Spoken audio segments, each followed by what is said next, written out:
So we're gonna talk about what are possibly my two favorite chapters in the textbook this week. Chapter 3, really about the self, and Chapter 4, perception. Before you start Chapter 3, I want you to take a look. There is a link to an online personality assessment, and then there are 8 questions for you to look at to generate some characteristics about yourself. So I want you to do that first before you get into this lecture. Actually, hopefully before you even read the book. I'm not personality assessments. Take them with a grain of salt.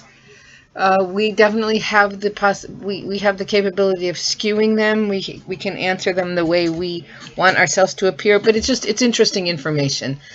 Okay, so what we're going to look at first of all is the communication and the self-concept, and how our self-concept influences communication and how our communication is affected by our self-concept.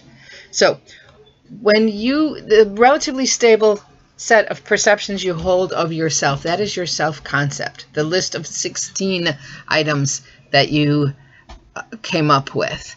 And we say it's relatively stable because people change, but usually, unless there's been some kind of life-changing experience,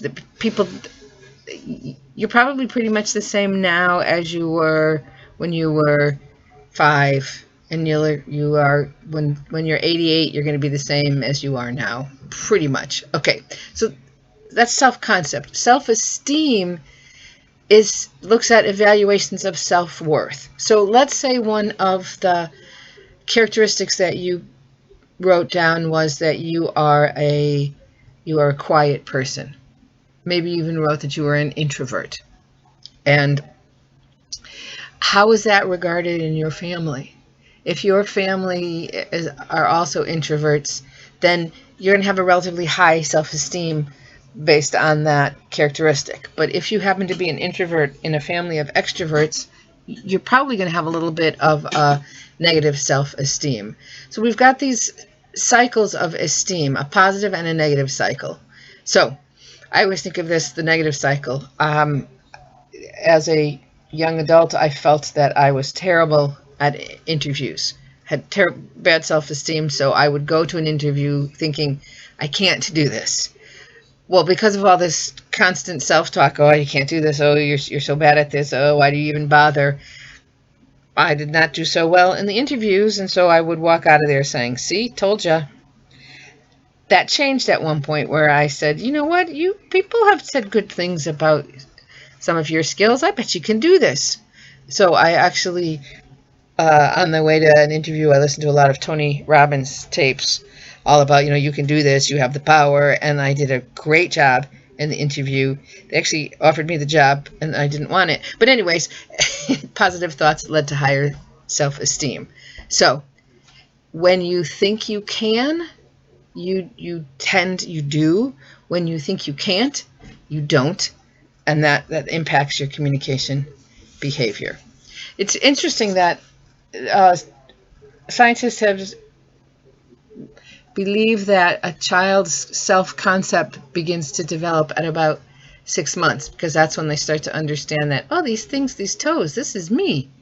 Okay, so on this page there are 4 very important vocabulary items, and I'm hoping that when you do the journals, I want you to use some of these terms as either you're saying, oh, I have this great story about reflected appraisal, or social comparison. I want you to actually use the term and then go into the textbook and pull out the textbook's definition of the term. Okay, so reflected appraisal is where we mirror the judgments of those people around us. So you had a coach or a teacher who felt that you were just a wonderful person, and so you became a wonderful person. Or you had, I don't know, that a relative who thought you were a miserable little snot, and that's how you behaved. So this is what reflected appraisal is.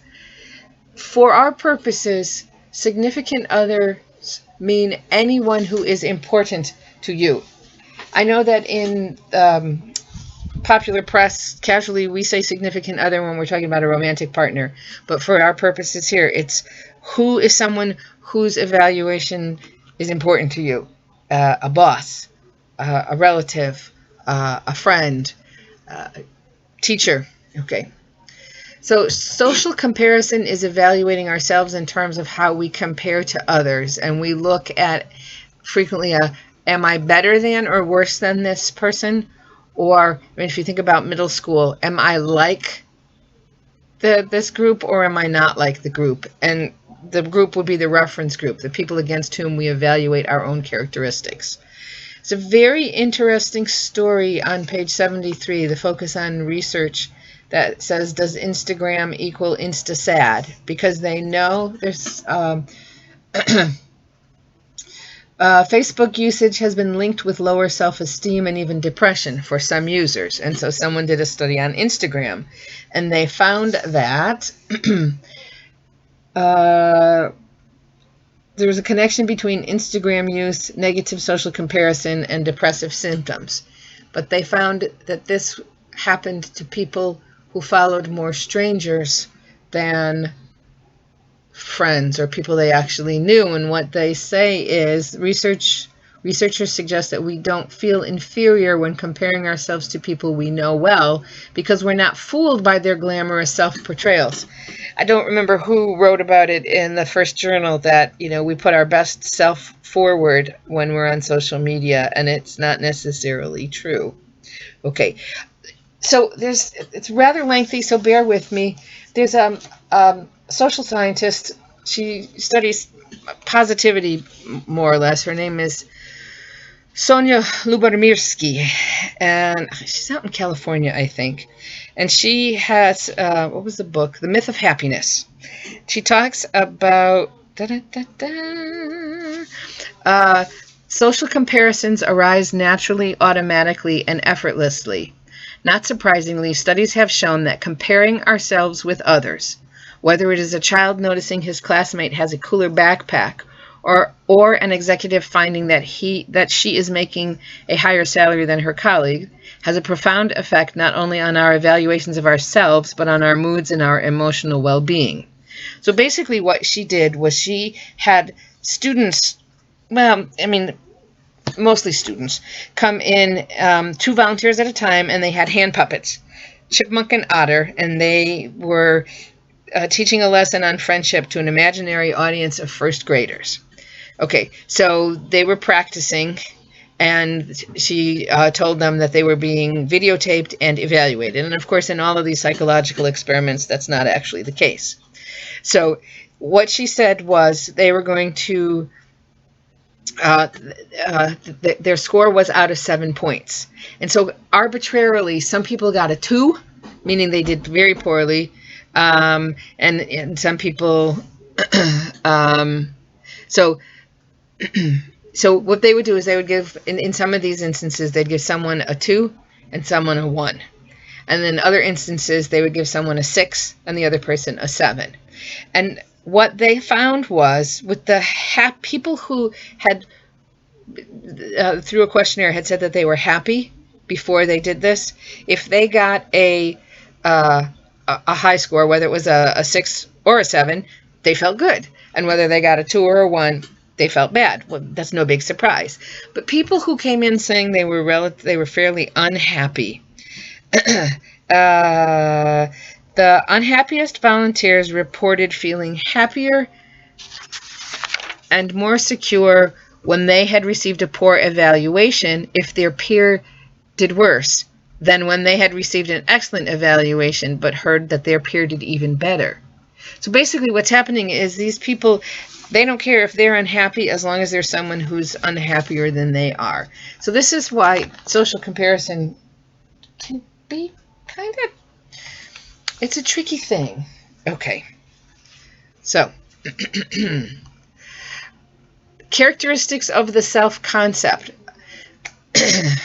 The self-concept is subjective, which means that sometimes it's not necessarily grounded in fact, okay? We see themselves more positively than other people see us, or we see each other more negatively than others see us. We either inflate or we underestimate our self-perception. I have in the exercises and videos for chapter 3, the actual Dove Evolution commercial, and it's an interesting commercial to watch to see how reflected appraisal and social comparison are at play in this piece. Okay, so why would we possibly have a self-concept that doesn't match what other people see? Well, sometimes there's obsolete information. I was fairly shy throughout high school. I went into high school. I didn't know anybody there. It was a tough transition, and so my way of dealing with it was to say very little and to kind of hide in the background. And then as I got older, that's not what I did, but that was still how I perceived myself. So I would say, people would say, "Oh, you're so outgoing," and I go, "Oh, I've got you guys fooled." Okay, so there's obsolete information. There could be distorted feedback, where maybe you're always being compared to your cousin Fran, who is funnier, smarter, makes more money, whatever it is, so you don't see all the good things that you have. Or maybe you're cousin Fran, and your family is always telling you how much better you are than everyone else, and so it can be distorted. And there's also the myth like that, the myth of perfection. A lot of us, for whatever reason, believe that we have to be perfect, and if we don't meet that mark, then everything's terrible. So there's no middle ground. It's either you're perfect or you're a schlub, right? And the last one is social expectations. So what does society say about how we should behave? Think about this. It's also like social phenomena. Is it okay in your social group, in your culture, if there's something that you do well, can you tell people, or are you considered bragging? Are you just being honest, or if somebody says, "You did such a great job with this," do you say, "Yes, I know," or do you say, "Oh, that was nothing"? Okay, so there are social expectations that are going to come into play with our self-concept, that influence our self-concept. Okay. Even though the self-concept is a relatively stable set of perceptions we hold about ourselves, it is flexible. We can change. It's not going to change radically from day to day, but it can change over time. However, for whatever reason, the self-concept resists change. And the fact that it resists change is called cognitive conservatism, meaning cognitive meaning our brains and how we think, and conservatism is hanging on to what was. So we have an existing self-concept, and so we are seeking out information that is going to confirm that self-concept. Somebody tells you, "Well, gosh, you're such a wonderful dancer," and well, so what will you do? You'll compare yourself to I don't even know who dancers are, like this wonderful dancer, and say, "Oh, I'm not like that person." Well, yeah, okay. So this is a thing, and it's something that if you see this in yourself, if people keep telling you, you have these qualities that you don't think you have, then you should take a step back and realize that cognitive conservatism is probably at play.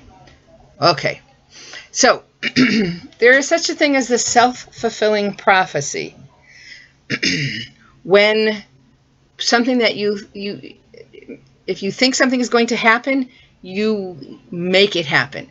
Your expectation of an event and his or her behavior based on those expectations makes the outcome more likely to occur. This is very much like that high self-esteem, low self-esteem, the positive cycle and the negative cycle.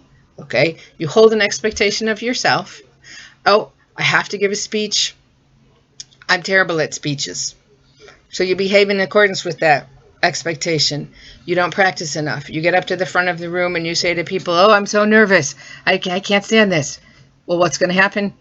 You don't give such a great speech. The expectation comes to pass and you go, see, I knew it. Okay. So there are two kinds of self-fulfilling prophecies. One is something that we impose on ourselves. Your own expectations influence your behavior. So what I want you to do is to take out a piece of paper. You can pause this video while you get your piece of paper. And I'm going to have you do just a short exercise. Okay, are you ready? So what I want you to do is to write down a sentence, a difficulty you have communicating with a family member.